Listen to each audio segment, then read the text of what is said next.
listening to PetLifeRadio.com.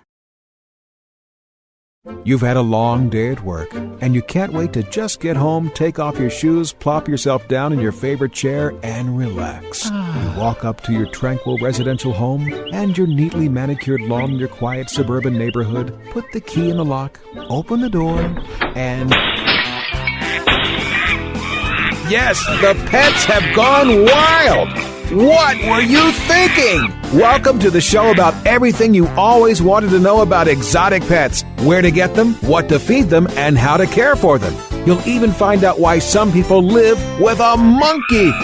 Now, here's your host, exotic pet expert and author Bob Tarte. Hey, Bob, what were you thinking? Hi, I'm Bob Tarte, author of the books Enslaved by Ducks, Fall of Weather, and The Third Coming, The Funnel of Happiness. It's only my third book, so that's why it's Third Coming rather than Fourth Coming.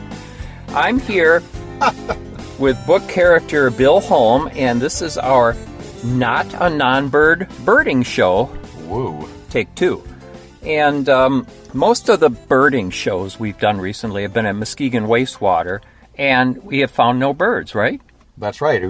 We didn't bird, in fact, because there were no birds. So recently we recorded... By the way, I'm Bill Holm, book character. Didn't I mention I'm here with book character Bill Holm? Did you? Yes. If I didn't, I'm here with book character Bill Holm. And recently we recorded the first half of Not a Non-Bird birding show, and it turned out that there were no birds. It was not good. It was not good. But this time, we are not going to Muskegon Wastewater. This time, we are going to Magee Marsh in northern Ohio, and we are guaranteed to see birds. And we'll tell you about that in a minute. We'll tell you why. Let me just say right now that I have my doubts. Let me just say it. About a birding expedition coming up and the number of birds we'll see. Okay. And I'll tell you why later. All right, registered.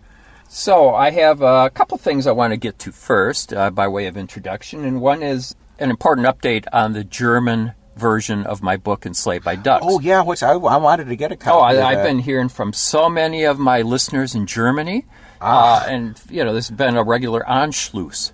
So I want to tell those people that, first of all, I made two errors. Number one error was that the book will not be out in May. It's May right now. This is May 9th. It was supposed to be out, and suddenly when I go to... certainly my publisher didn't tell me this, but when I go to Amazon.de, I see that the date is Yuli. Yuli? Yeah, Yuli. So it's not Mai anymore. It's coming out in Yuli. Oh, no. Yeah, and so I think it's because I always thought there was a... That's not going to appease anybody. No, it is not. And so I wanted to tell all my German listeners to wait till Yuli for that. And also, I had the title wrong of this book. I've been saying the title wrong. No. I've been saying it was Das Land Neurotiker, the rural neurotic, referring to me, the rural neurotic. But it's Der Land Neurotiker. So instead of the masculine form of the definite article the, I've been using the neuter. Can you imagine me referring to myself as a neuter noun? How could that even happen? That's absurd. Yeah, that's ridiculous. That is absurd. So the Germans, though. So important news there. Now, they're just projecting. This is going to be such a packed show that before we get into the birding and talking more about birds, I'm starting a new feature of tips for animal owners. Tips for animal owners? Yeah, I mean, you'd think we would have had that by now on this show. That could be very helpful, in fact. And I am surprised you haven't done that up until now. Because people are always asking you for tips. Yeah, and this is the name of my tip segment is called Water Runs Downhill. Mm-hmm. And Water Runs Downhill. And I'm calling it that. And this is going to be, I guarantee you, this is going to be such a popular feature. Am I going to get mail on this? That's the question. And not just electronic mail. I'm going to get the old-fashioned kind of mail people would send by parcel post.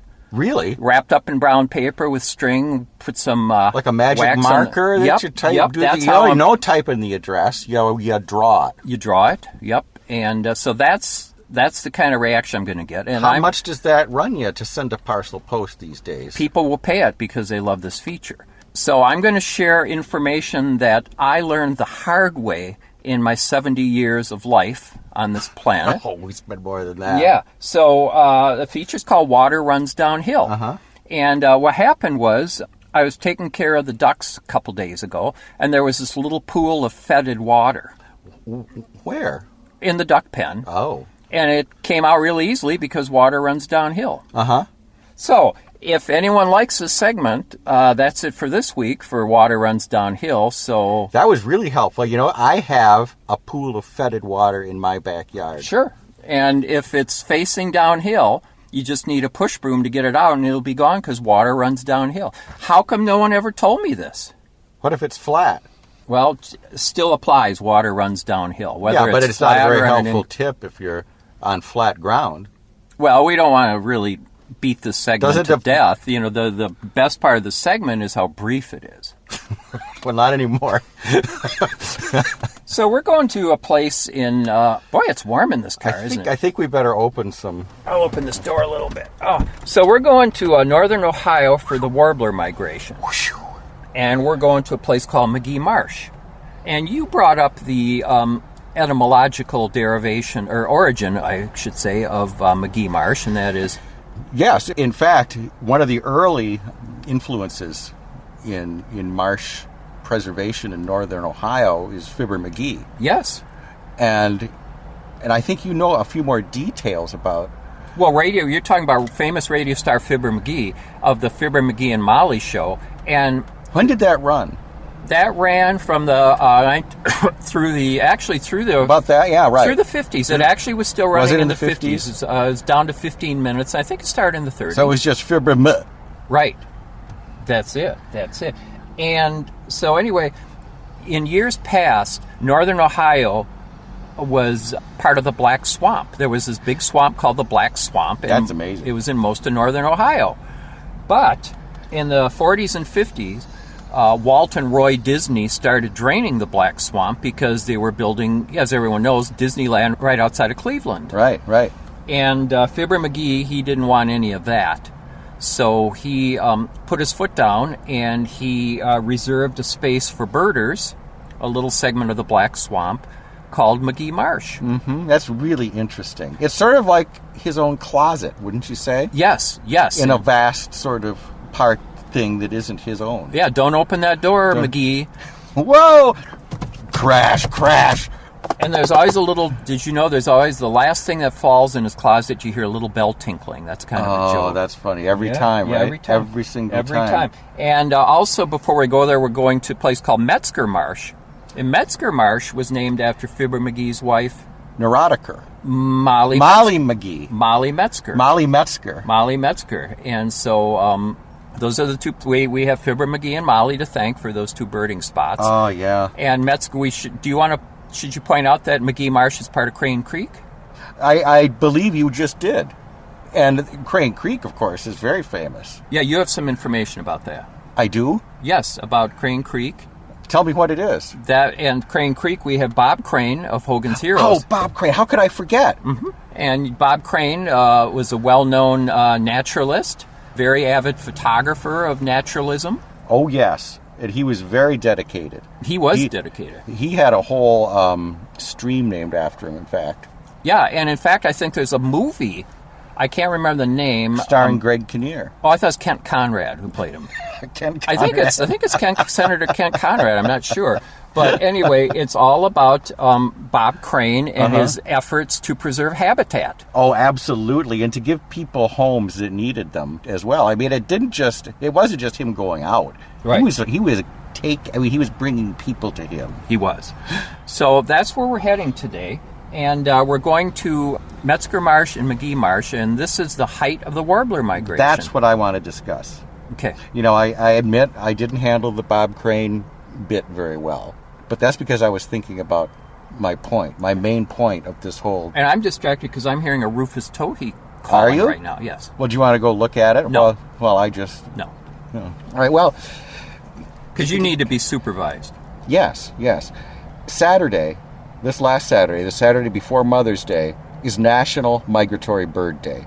And, you know, I don't know if that means anything to the birds migrating, but I think it means a heck of a lot to the birders. And And so they flock to Magee Marsh. They do. Oh, I mean, it's like this event. I mean, The people migrate. Hotel room prices go up. I mean, it's a real scene. And so my suggestion is, I mean, there's a boardwalk. There's a major boardwalk system that's wonderful. But it's going to be clogged with birders who are going to be offended when, like, if you kind of bump their tripod or trying to squeeze by when they're... You've bumped a lot of tripods at Magee Marsh. Absolutely, Yeah. as did Bob Crane. Yeah. And so I have to admit, some of it was intentional. Because you don't like birders. I don't trust birders. Yeah. And so my suggestion is, with the huge crowds that we expect to see here, sort of like the afterglow of the National Migration Day fallout, is they should put a moving sidewalk on the boardwalk so that it'll keep people moving along. So they can't stop and look at a bird. Exactly. Unless they walk. Well, it can be slow. Right. But they got to keep walking if they want to stay in one place. The other way. I like it. Yeah. I like it. Uh-huh. Okay, that's a very good idea. I want to announce that I'm bringing a new camera with me. I got a new camera. Wow. And What Bill, kind of a camera? What kind of camera you got there, Bob? It's a camera with a couple lenses, and Bill, you're going to be interested in this. I have a telephoto lens, but I also brought with me a portrait lens, because you've probably had pictures taken before. So did Bob Crane. What? Yes. I've had pictures taken before. But I have a portrait lens with me, so I'll be able to take a portrait of you. Oh, really? Yeah. A portrait? How would that differ from just a regular shot? Because I'm taking with a portrait lens. Oh, yeah. Well, you did mention that. Yeah. And I also brought a telephoto, and the reason I got this camera was that, I want to take a picture of a robin, and a robin is a very difficult bird to take. I mean, it never sits still, and you can't get close to it. Have you ever tried to take a picture? And you hardly ever see one. No, you don't. So I bought this camera just to get a picture of a robin. Picture of a robin? Yeah, and I thought I'd take it with us. So if we see a robin that you get a picture of, this is a successful trip. Absolutely. And last thing I'm going to mention, and then what we're going to do is we're going to take you with us. Me? Birding. My listener. Oh, your listener. Yes, you are there. Wow. Yeah. What does that mean? So we're going to take you with us and tell you what's going on, tell you what we're seeing, tell you what we're not seeing, all that kind of thing. And as kind of letting you in on a little kind of behind the scenes thing is, this morning I was wondering, should I take my dress shoes or should I wear my tennis shoes? Why would you bring your dress shoes? Well, the reason, I'll tell you why. The reason is that my $59... Are you expecting some award here for seeing birds that you're going to get? Well, here's the problem. My $59 tennis shoes... Yes. Boy, you went all out. Well, they cost twice as much as my dress shoes. So you can see why I wanted to wear my dress shoes. I would have brought my dress shoes. Yeah, so I brought them both, and I'm going to change off. Okay. So that's about it for this first half of the show. This half the show? Yeah. Well, the second half better be good. Oh, yeah, it will be. And in fact, this might actually be a time when we have enough for 2 shows. I hope so. So far, I think we do. Yeah. My mind is racing with possibilities. Yeah. So anything else you want to say before we get right to Muskegon Marsh? I'm anxious to get there, that's all. And I'm anxious to have our listener come along with us. Yes, because you are there. A little lunch on the way, though? Absolutely. All right. Okay. So next time we check in, we will be at Muskegon Marsh. You are listening to What Were You Thinking? A podcast presented by Pet Life Radio and produced by Mark Winter. I'm your host, Bob Tarte, author of the books Enslaved by Ducks, Fall Weather, Der Land Neurotiker, and the fourth coming, The Funnel of Happiness, because now I have 4 books, counting the German edition. Oh, well, yeah. No. And I'm here with book character Bill Holm. As a book character, I think that has an ethical edge to it that I don't really want to... Do you think you will be Wilhelm der Holm? Der Holm with one of them 2 dot things. Umlaut on it. Umlaut. Yep, I think so too. So, okay. I won't be Dare. Well, you were Dare. I'm going to be Hare. Right? Hare. So we'll see you after the break. You're listening to What Were You Thinking?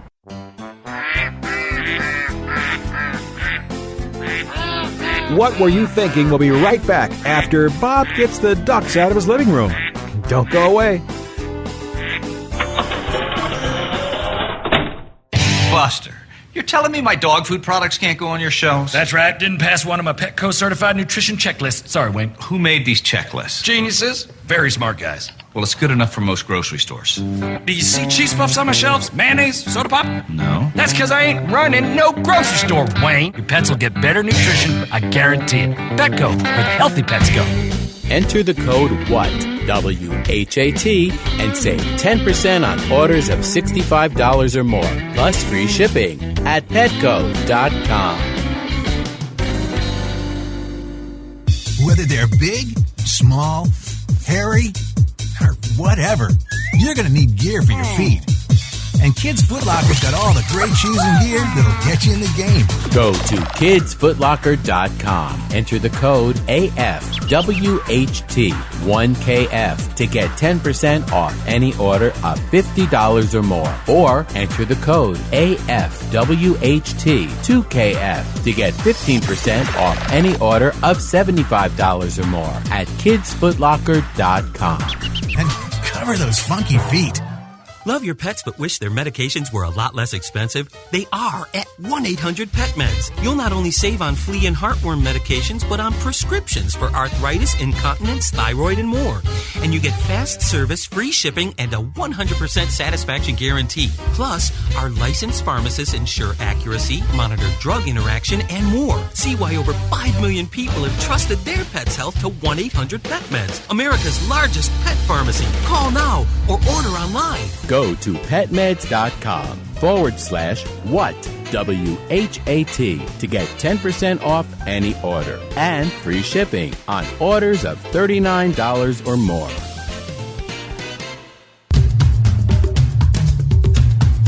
There's a movement afoot. ShoeBuy.com.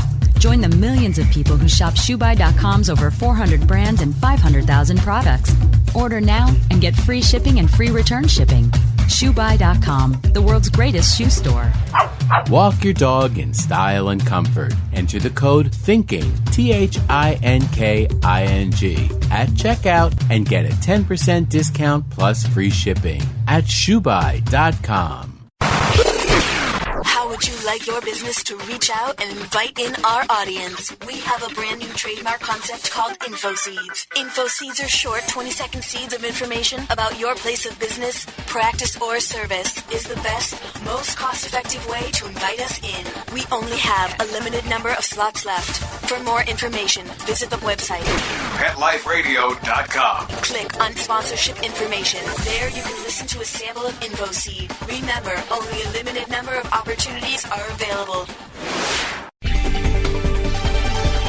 This year, Americans are expected to spend a jaw-dropping $36 billion on their pets. From lighted leashes to high-end spa products, the discriminating pet owner can find just about anything to pamper his or her pet.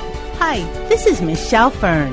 Join me every week for Best Bets for Pets, where we'll talk about the latest pet products and talk to the companies that make them. Best Bets for Pets, every week, only on PetLifeRadio.com.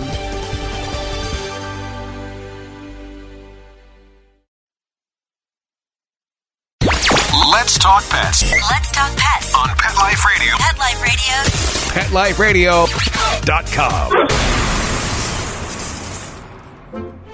Okay, ducks are in the pond, rabbits in his hutch, and monkeys... Ow! In my car! Oh, okay, well, I go check my insurance policy. We'll turn you back over to Bob.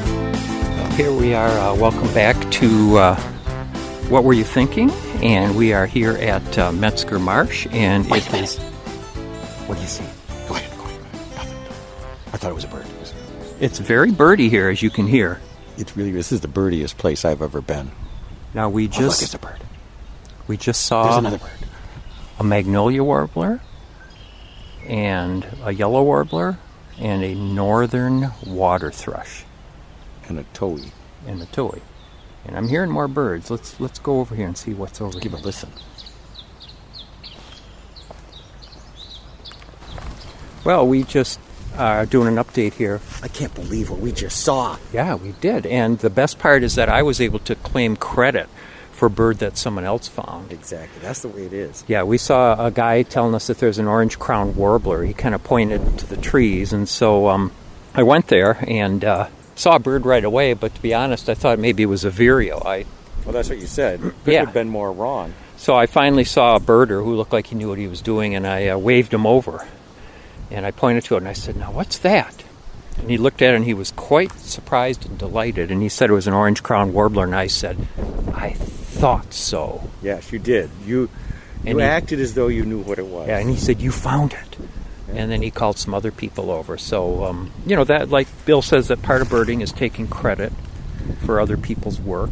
Part of birding is also being obnoxious Yes. to fellow birders. Yes, and talk about that a like little bit. the woman who there's a cluster of birders who were birding a particular area, and I believe that they were looking for the the swamp marsh thing, northern water thrush. The northern water thrush, As you were exactly, saying. exactly.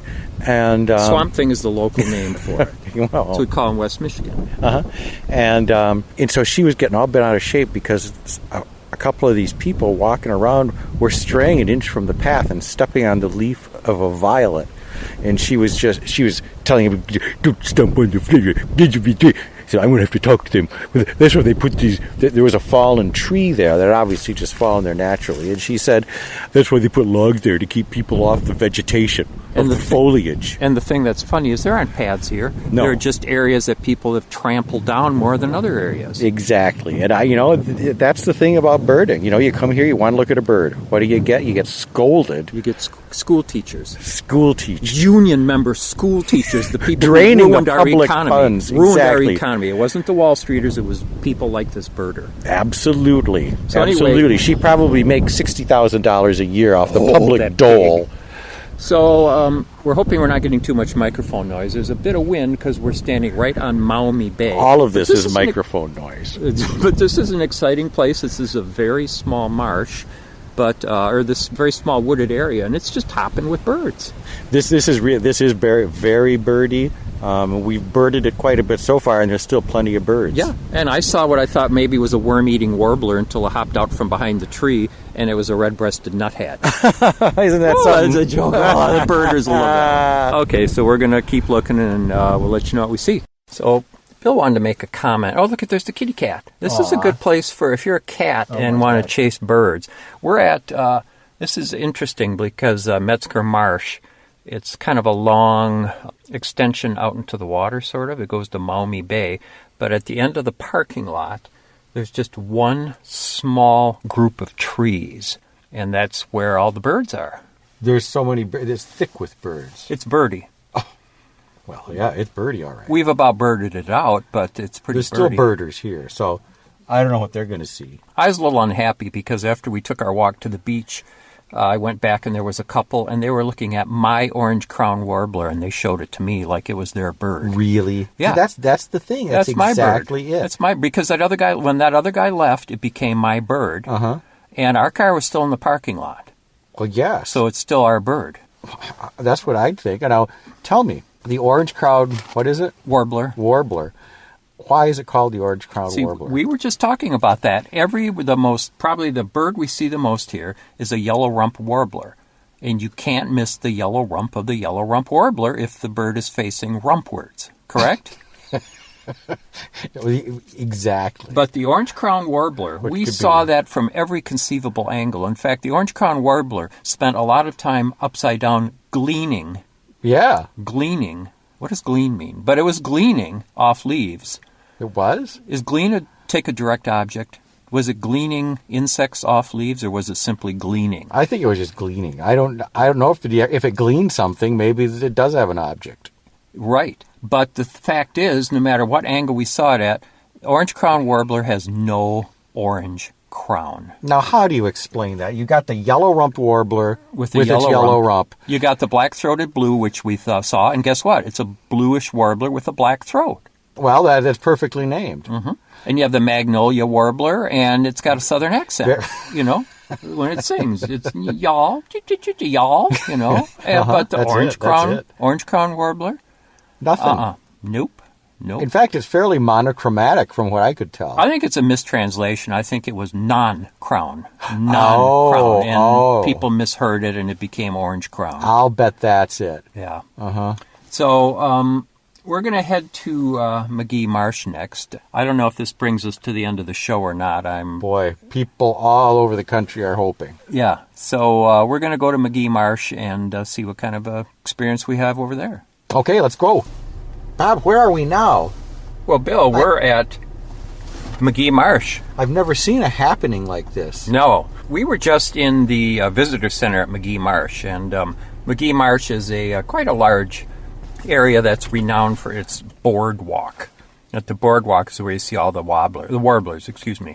Of course, there's some wobblers, too, judging from the folks. Now, would you like to repeat your comment about the visitor center? Well, you walk in, and it's just sort of dark, and it's just full of stuffed birds, and then there's all these birders here, and they're sitting there. It's really creepy. It's all this negative energy just sort of floating around this room, and you just want to get out of there. I mean, I'm not even sure that they're alive. There's not a lot of laughter. No. There's really no enjoyment. No, there's no conversing. No one trusts each other. It's all this competition. And now we're parked behind a bank of about a dozen porta potties at this bird happening here. This is sort of like a convention of the depressed. There's just an amazing amount of people here. It's incredible. In the parking lot. I mean, usually when I've been here before, I'll come here with Linda and we'll park, and you can look all the way down the parking lot and think, why is there such a large parking lot? Well, now I know why. Now you know the answer. It's not completely packed because it's a little bit late in the day and some people have left, but... but it's nearly full. I'd say it's 80% full. Mm-hmm. Now, I did see a bird that I liked at the visitor center, and there was a bunch of purple martins. Well, yeah, but that was sort of like an exhibit.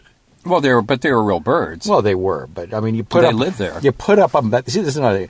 You put up a martin house, and martins come, and then you act like it's a big deal. Not you, but they do. Yeah, I put up a Greenwald house once, and the Greenwalds came, moved right in. Exactly. It's the same deal. So we're going to see if we can spread our own peculiar brand of joy. We're fine ones. You can tell how happy and delighted we are, and that we're a real contrast to the bitter people and depressed people that we found here. So, well, at least we enjoy our bitterness. These people don't even enjoy their depression. We have sort of a glumness to it. But as I was saying to Bill, one thing that makes me feel good is I actually feel like a youngster here. You do? Oh, yes, of course you do.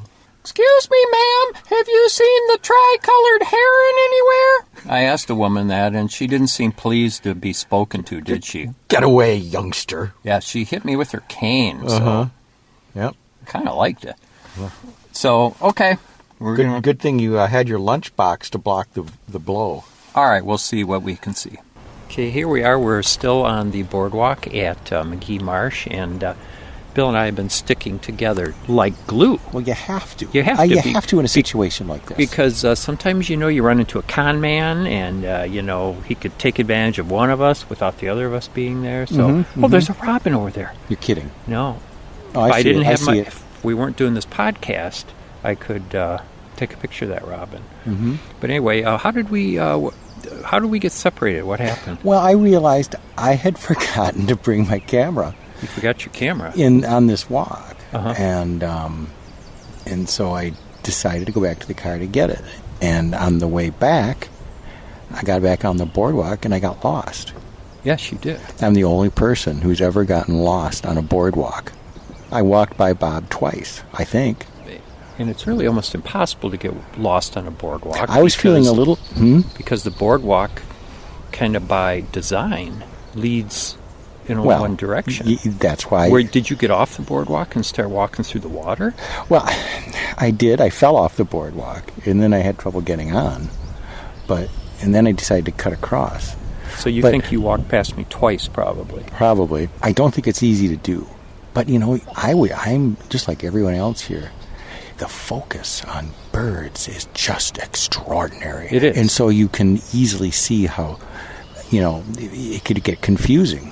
I like the way you're talking kind of quietly, like Marlon Perkins used to do? No, Marlon Perkins never talked quietly. Oh, no, he just stayed in the studio. Yes, he did, and had someone put on a bear suit and run around. It's sort of like a golf tournament. Oh, that's it. So, anyway, so you... the palm warbler is lining up a putt. So I was feverishly looking for my cell phone number of Bill's number. And it turns out it wouldn't have done me any good anyway, No. because Bill did not have his cell phone with him. I didn't think I'd get lost on a boardwalk, to tell you the truth. Wait a minute, I got a bird here. Where? What? Where? Oh, I lost it already. But anyway, we saw so many birds here today. Ton of birds. Ton of birds. This place isn't even anywhere near birded out. Not this stretch. The stretch up ahead was definitely birded out. It was birded out. But we saw so many of one bird that I made a funny about it. Yeah, we saw what I called as a warbling vireo because it was an easy call to make. But a couple of people actually knew birds. A couple of women decided that it was a Philadelphia vireo. Yes, it had a bell-like call. It did have a bell-like call, and it stood up for freedom. So I decided to make a joke. Oh, and a joke you made. Yeah, and I don't think that... Now, what were the circumstances of the joke? So she asked if that bird was a lifer for me, and I said no, because I do believe I saw one... Now, Bob, does the audience know what a lifer is? A lifer is someone who is in prison with no chance of release. So I said no. Something like this boardwalk. I said no, but could you please let us know if you see a yellow rump warbler anywhere? It was funny. That got a laugh, didn't it? She said, I'll put you on speed dial. And yes. We all had a good laugh. Yeah, we had a... Did she say that? Yeah. Oh, that's good. And the reason that's really funny is because you can hardly look anywhere without seeing a yellow rump warbler here at Magee Marsh. But so I think that joke has been deconstructed enough now. I do. So maybe a little later we'll give more of a rundown of things we saw here. Okay. I think that's a good idea. Okay. And reflect. Oh, reflect. We must create impressions. Yes. Okay. Okay, so Bill, this brings us to the end of part one. This is going to be a two-parter. A two-parter? Do we have that much material? Well, what we're going to do is we're done with the live stuff, the exciting in-the-field stuff. And so next show is going to be, we're going to just try and share the whole emotional experience of what we went through, and also the strangeness. It really is not a typical birding adventure. There's a very strange quality to this, and we'll talk about that. I like to call it an event, and I'll explain what I mean by that in the next episode. All right, so long from Bob Tarte and book character Bill Holm. And thanks for listening. Thanks to our producer, Mark Winter. And email me at bob@petliferadio.com. Bye-bye. Thinking about buying a monkey? How about a ferret or a skunk? Then check out the show that will answer the burning questions. Where do you get them? What do you feed them? How do you take care of them? And most of all, what were you thinking?